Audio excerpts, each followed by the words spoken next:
Olá, eu sou o Juca Kfouri e vou conversar hoje com um filósofo, vou conversar hoje com o professor Manuel Sérgio.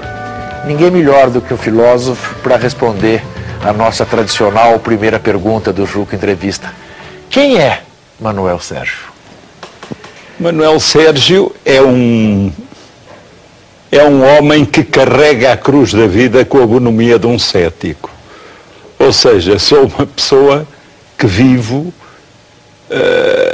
procurando fazer. Quer dizer, eu sou muitas coisas como qualquer ser humano. Eu sou um ser que duvida, sou um agnóstico devoto, ou seja, não sei se Deus existe, mas vivo como se ele existisse.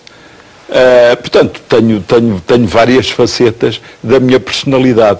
Acima de tudo, também não me levo muito a sério, que é para viver com alegria. Que é uma excelente qualidade, a capacidade de rir de nós mesmos.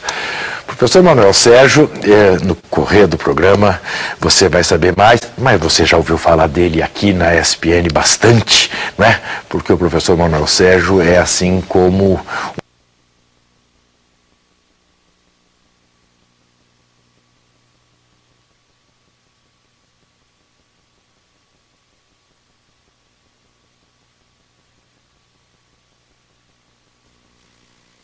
que vem recebendo, acaba de ser homenageado no primeiro Seminário Internacional de Motricidade Humana que houve aqui na Assembleia Legislativa de São Paulo, promovida pelo líder da bancada do Partido dos Trabalhadores na Assembleia, o deputado Simão Pedro.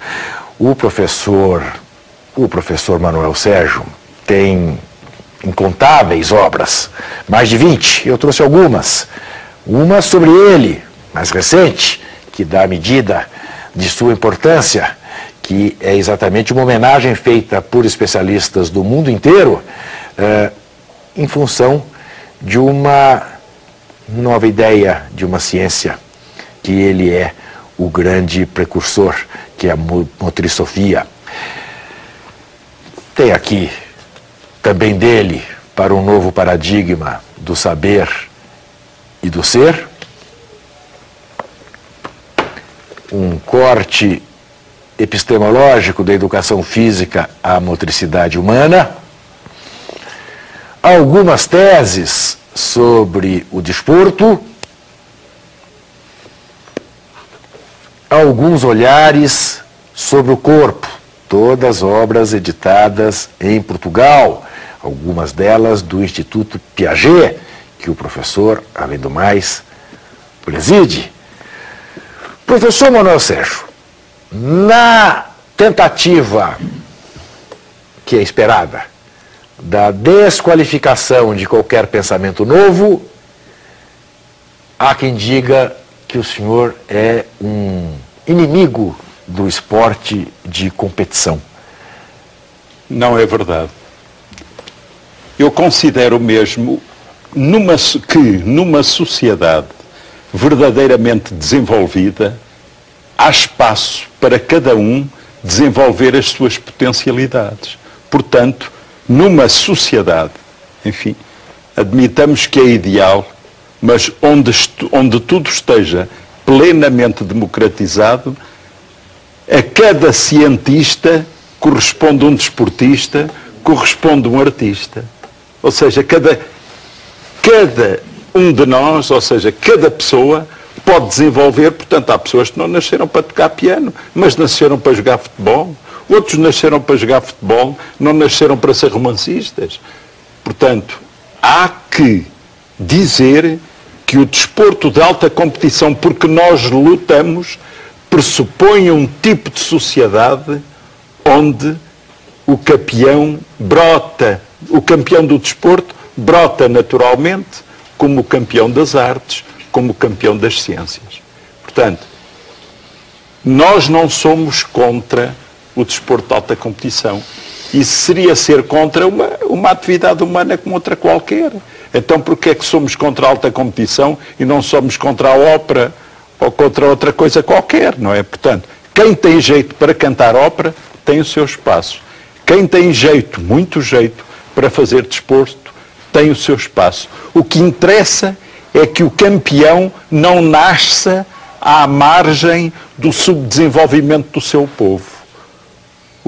Porque nós lutamos é por um tipo de sociedade onde o campeão seja a expressão corporal do desenvolvimento do seu próprio povo. Quando o senhor olha para frente, professor Manuel Sérgio, o senhor imagina em que tempo nós veremos o mundo entender uma ideia como essa e praticá-la? É muito difícil, de facto, porque normalmente o desporto, primeiro começou por ser, e eu até epistemologicamente tentei fazer esse corte, o desporto é uma atividade física.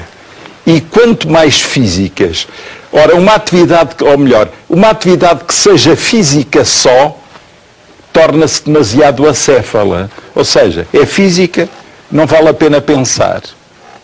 Não é?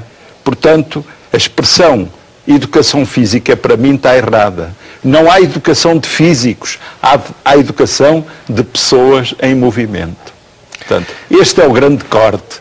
O que está diante de nós, no desporto, na educação física, em qual é a atividade física, não é um físico, é uma pessoa. Se é uma pessoa, ela sofre, canta, chora, grita, ama, tem dificuldades, tem desejos, etc. Portanto, o que está diante do professor de educação física, o que está diante do treinador, não é?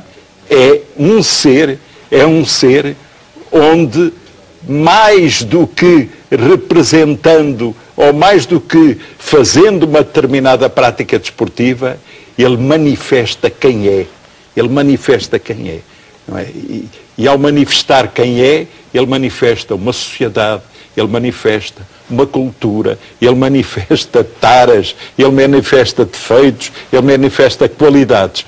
Portanto, há que olhar para o desporto mais do que... Ou seja, dizendo muito depressa, o desporto não pode quedar-se unicamente por fazer bestas esplêndidas. Tem que lutar por fazer homens. E fazendo homens novos, fará de certo uma sociedade nova.